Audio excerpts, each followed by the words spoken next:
So when Dad came to me about 2 weeks ago with this idea of us doing a split sermon on Mordecai and Haman, comparing the two, I'm like, well, this would be real easy. I took a class in college over Esther, piece of cake. I can name off like 5 different qualities that make Haman out to be a not so very good person. And then when I was talking to Trey about it, he's like, oh no, he's like, man, you got to make him look like the good guy. So the job went from something simple to something difficult. And I spent the next 2 weeks thinking about it. And finally I went back through all my notes from college, and I found some points that you could argue that Haman was a pretty decent guy. Haman, or in Esther 3:1, it says, after these things, King Ahasuerus promoted Haman, the son of Hammedatha the Agagite, and advanced him and set him his seat above all the princes who were with him. All right, that's pretty cool. He was the second in command. He was right underneath the king. That's pretty good. I mean, not most people can be promoted by the king to that high of a position. And then I thought, well, we just talked about somebody that was like that. So you parallel that with Joseph from Genesis 41:39 through 45. Joseph was a pretty good guy. He was second in command. He was promoted all the way up to sit at the king's right hand. So maybe I was wrong. Maybe Haman isn't that bad of a guy after all. So then I dug a little bit deeper and I went into it a little bit more. And so I started looking more at Haman and Mordecai, the struggles that went on between there. And I'm going to read a couple verses here about Haman's struggles with Mordecai. Chapter 3, verse 5, when Haman saw that Mordecai did not bow down or pay him homage, Haman was filled with wrath. But he disdained to lay his hands on Mordecai alone, for they had told him of the people of Mordecai. And instead, Haman sought to destroy all the Jews who were without the whole kingdom of Ahasuerus, the people of Mordecai. Verse 5-9. So Haman went out that day joyful with gladness in his heart. But when Haman saw Mordecai in the king's gate, and that he did not stand or tremble before him, he was filled with indignation against Mordecai. And then it goes on to talk about how he does everything he can to get rid of Mordecai. He's got a goal. He's got a plan. He sees a problem, and he's going to rid that problem. He doesn't just see it as a problem just for himself. He sees it as a problem for his king. He sees it as a threat to his king and to his king's throne. So he's going to eradicate that whole nation for his king, not only just for himself. And then Haman is able to take care of himself. He's able to find comfort for himself. Chapter 5, verse 11 and 12. Then Haman told them of his great riches, the multitudes of his children, everything in which the king had promoted him, and how he had advanced him above the officials and servants of the king. Moreover, Haman said, besides, Queen Esther invited no one but me to come in with the king to the banquet that she has prepared, and tomorrow I am again invited by her along with the king. All the struggles that he's going through with Mordecai, he finds something good to look forward to. Dinner with the king and the queen. Not many people get invited to dinners with kings and queens. I know I sure don't. So, I mean, that's a plus, right? And then in 3:8, it talks about his cleverness. Then Haman said to the king Ahasuerus, there is a certain people scattered and dispersed among the people in all the provinces of your kingdom. Their laws are different from all other peoples, and they do not keep the king's laws. Therefore, it is not fitting for the king to let them remain. It goes back to what I was talking about before. He sees a problem, and he's willing to do everything he can to annihilate that problem. It's not just a problem for himself. It wasn't just a disrespect to him and his honor. He sees it as an entire species against his throne and against his king's throne. And so he's going to do everything he can. So that shows an amount of cleverness that Haman has that most people wouldn't think of. Normally they would just pull the weed out of the ground. If it breaks off at ground level, that's fine. No, Haman sees the roots underneath. He's not just going to grab the weed and pull it off at ground level. He's going to dig all the way down, and he's going to remove the whole root, take away the whole problem for the king. So those are some of the points that I found for Haman. Like I said, it was a lot easier to name all the bad things, and it's easy to do that in life today, to point out all the bad things that go on in life. Sometimes it's hard to find the good that are in people. Mordecai. Let's go to chapter 2. Chapter 2, starting in verse 7. And Mordecai had brought up Hadassah, that is Esther, his uncle's daughter, for she had neither father nor mother. The young woman was lovely and beautiful. When her father and mother died, Mordecai took her as his own daughter. That's an upstanding thing for a guy to do. He's going to take upon the responsibility of a child, young lady, don't know how old she was, and take her as his own. Feed her, clothe her, the responsibility that he has to take care of this person. It's time, money.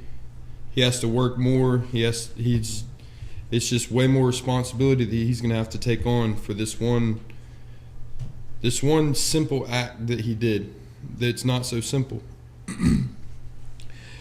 And so we don't know how old she was. She could have been very young, and if she was very young, then that's more upbringing he has to teach her. He has to teach her things that she doesn't know, that she's going to need a mother and a father to teach, that he's going to have to do by himself. And the ability for him to be able to pay for things back in that time for her and himself is going to be more difficult. He's going to have to work harder and longer hours and not even be able to see her as much with the responsibility that he took on. So that makes Mordecai a pretty good guy for that aspect. We're going to go now to chapter 3. Chapter 3, starting in verse 1. After these things, King Ahasuerus promoted Haman, the son of Hammedatha, the Agite, and advanced him and set his seat above all the princes who were with him. And all the king's servants who were there within the king's gates bowed and paid homage to Haman, for so the king had commanded concerning him. But Mordecai would not bow or pay homage. Then the king's servants who were with him in the king's gate said to Mordecai, "Why do you transgress the king's command?" Now it happened, when they spoke to him daily, he would not listen to them, that they told it to Haman to see whether Mordecai's words would stand, for Mordecai had told them that he was a Jew. When Haman saw that Mordecai did not bow or pay homage, Haman was filled with wrath, but he disdained to lay hands on Mordecai alone, for he had told him of the people of Mordecai instead. Haman sought to destroy all the Jews who were throughout the whole kingdom of Ahasuerus, the people of Mordecai. Mordecai wouldn't pay homage, and he was a Jew not paying homage to anyone. Mordecai wouldn't pay homage because Haman was an Amalekite. Amalekites and Jews didn't get along. There were conflict between the two. And Mordecai is showing a backbone right here. He's showing that he can stand for what he believes in, and he doesn't have to conform to society. He doesn't have to do something just because somebody else is doing something. Mordecai, he's going to stand for what he believes in and not go back on it when he's questioned about it either. He's going to continue to stand for what he believes in. That in society today, you don't see many people like that. You don't see many people that are going to stand for what they believe in You don't see people that are going to have a backbone and continue to press on for their goal. They're always going to fall back and say, oh, well, that's not me. Or they're going to say, oh, well, I just did that this one time. No, you're going to have to stand for what you believe in. That's what makes Mordecai a good guy as well. And we're going to go all the way to chapter 9. Chapter 9 in verse 4. For Mordecai was great in the king's palace, and his fame spread throughout all the province. For this man Mordecai became increasingly prominent. He became great in the king's palace. That means he has to be in favor of a lot of people. He can't just be liked by one or two people.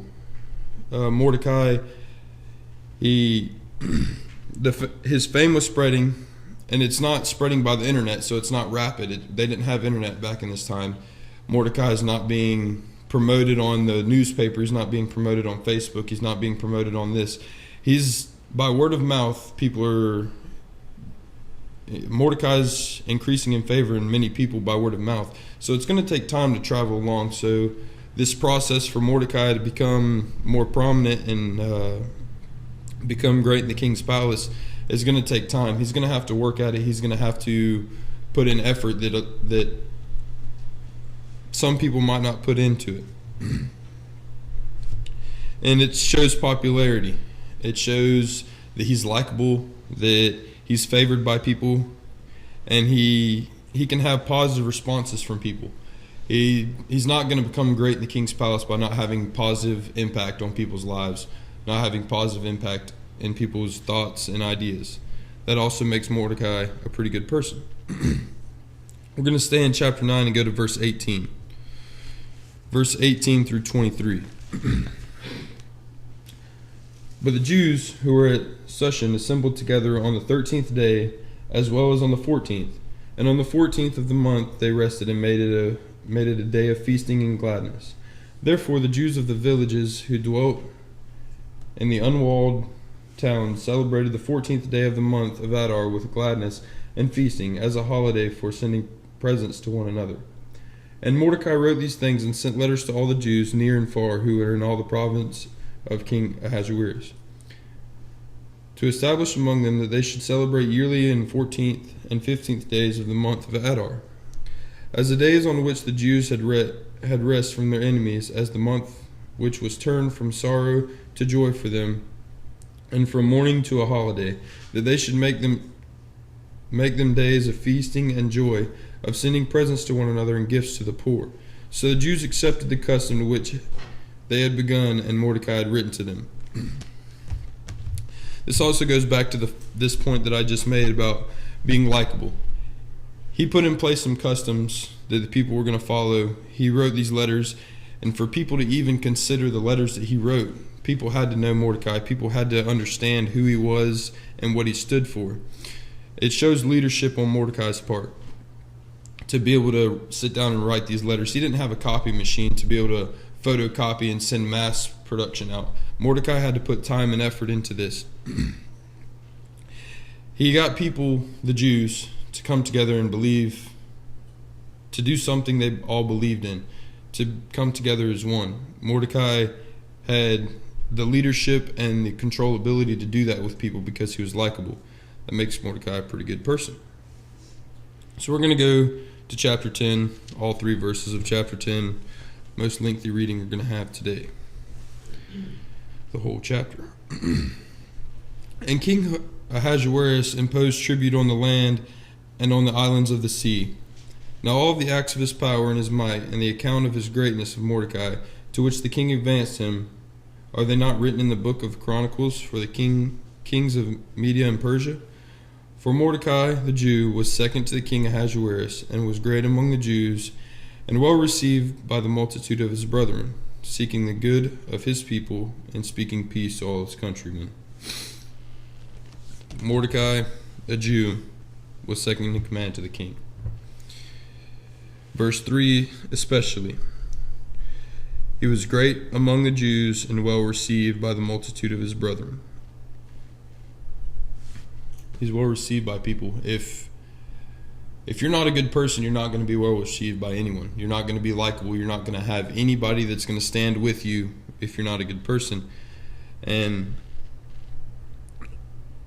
by seeking good of his people and speaking peace to all his countrymen, he could relate to a lot of people. If you're going to speak peace to your countrymen, you're going to be able to talk to many people on different levels, no matter what level those people are on, which makes Mordecai a pretty good person.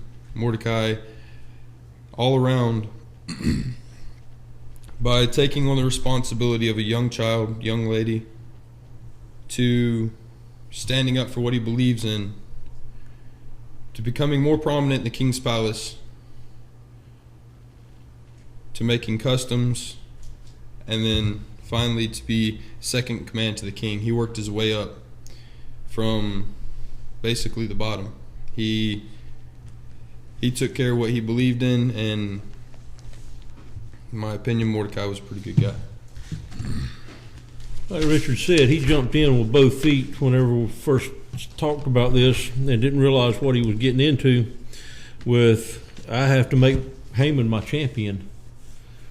And I mean, if you're a bad person, you can make Mordecai your champion, Haman.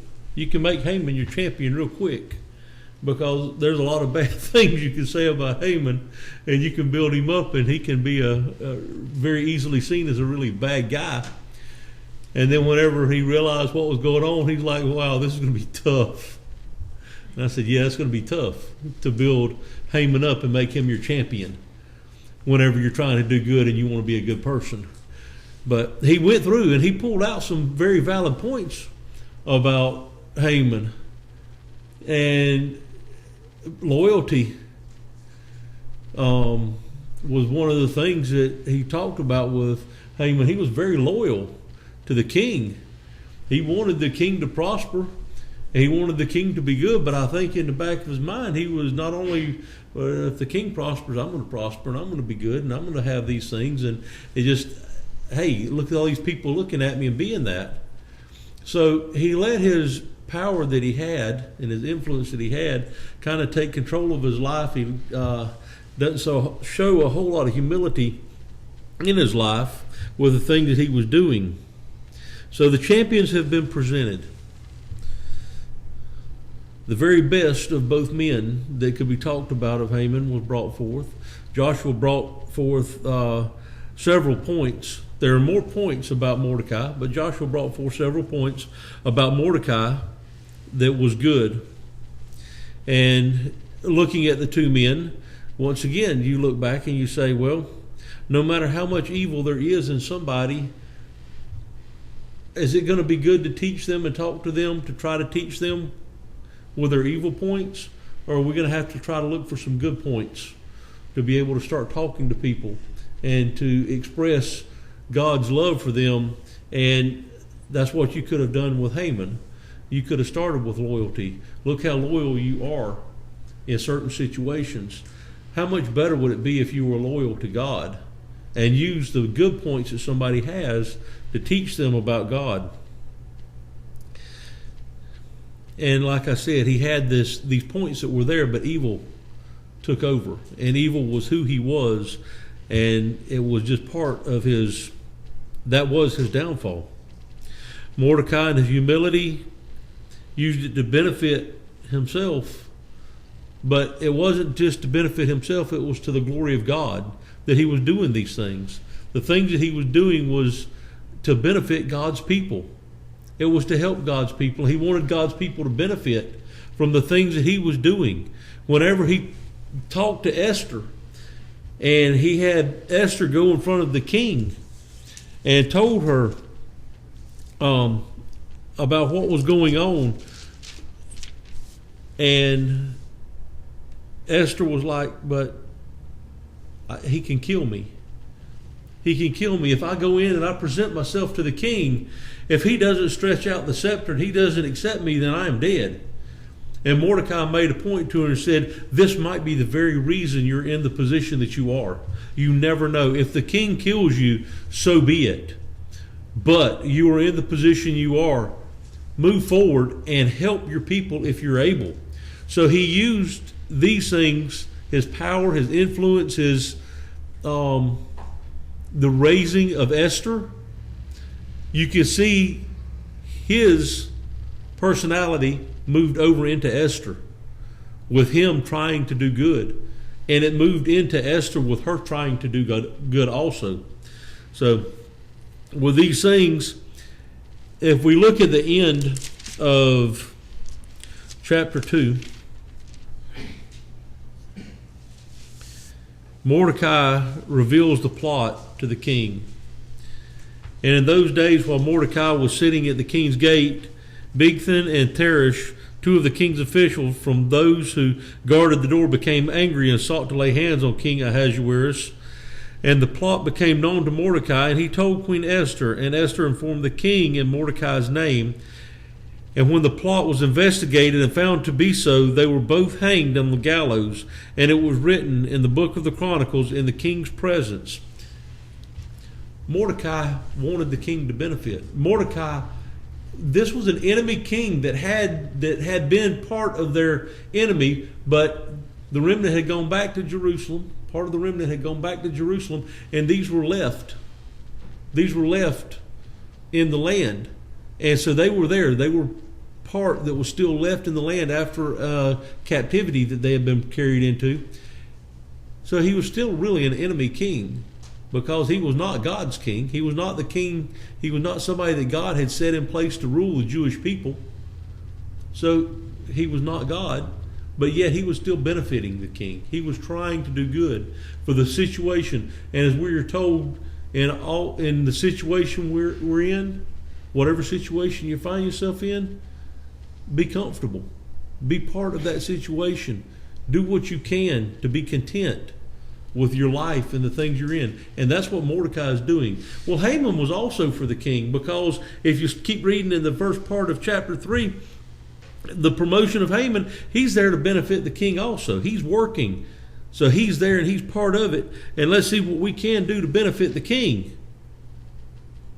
But once again, you see the good in both men. You see the loyalty in both men. And you see how they work to benefit themselves. So what does it do? What does it boil down to? It ultimately boils down to, what is your ultimate goal? And look at the two men. What is their ultimate goal? With Haman, his ultimate goal is to benefit himself, because what did he do? He went back after everything that went on, everything that happened. He would go back to his family and cry. He would whine to them about why things aren't good for me, Haman. Haman, this guy doesn't like me and he won't bow down to me. So he goes and he cries to his wife and his family. Oh, things aren't good. Things aren't the way they should be. It was all about Haman. Mordecai, for whatever it was, I just want to do what's right. I want to tell the king that there's a plot against him. Wait a minute, there's a plot against my people. I want to benefit my people. Queen, it's up to you. You're in this position. If you're put to death, you're put to death. And then God will find somewhere else to save his people.